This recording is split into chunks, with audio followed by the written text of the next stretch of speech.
as much time as the gentleman may need. Mr. Bill Johnson.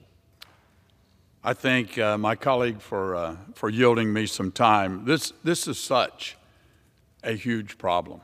I mean, there's so many different paths we could go down with this discussion. It is so big of a crisis, it's almost impossible to get it all articulated well within one special order series. But, Madam Speaker, late last month, the CBO released its May 2022 budget and economic outlook. This is the first time the CBO has produced a baseline that properly incorporates the runaway destructive inflation that's ripping through our economy today. According to the CBO report, inflation is not going anywhere anytime soon except up. This is a dramatic change from the insistence of the President, the Treasury Secretary, and my Democrat colleagues that inflation is merely transitory, nothing to worry about.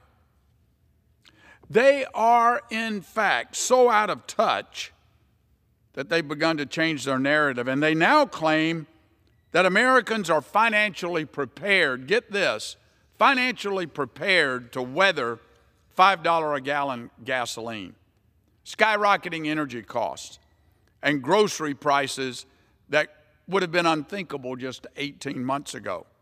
Now, I'm not sure what Americans are talking to, but they're not talking to Americans that live in Appalachia where I live, seniors that live on fixed incomes, others that struggle to make ends meet in this high inflationary period. But inflation is not just a sticker shock sensation. It'll have ripple effects throughout the economy. Debt will continue to rise to 110% of GDP over the next decade. And don't be fooled by President Biden's propaganda claiming victory on the debt reduction either. CBO projects that deficits will be $2.4 trillion larger over the next 10 years. And the more President Biden continues to pour gasoline on the inflation fire with his failed policies, the more that number is going to keep growing. Madam Speaker, we must get our fiscal house in order. The American people have to live by a budget. The American government should live by a budget too. The United States does not have a revenue problem. We have a spending problem. And the first step in fixing this problem is to fix our broken budget process. That's why I'm proud to be a co-sponsor of H.R. 2575, the Trust Act, to establish special rescue committees, to begin developing recommendations and legislation to protect and ensure the longevity of Social Security and Medicare. These are some of the country's main drivers of our debt. They're mandatory spending programs that are absolutely out of control.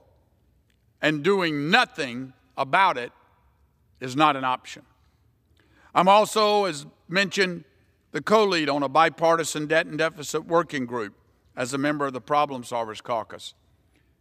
And I'm willing to work with anyone, Republican or Democrat, to find real solutions to ensure Medicare and Social Security are around for our children and our grandchildren to benefit from in the years to come.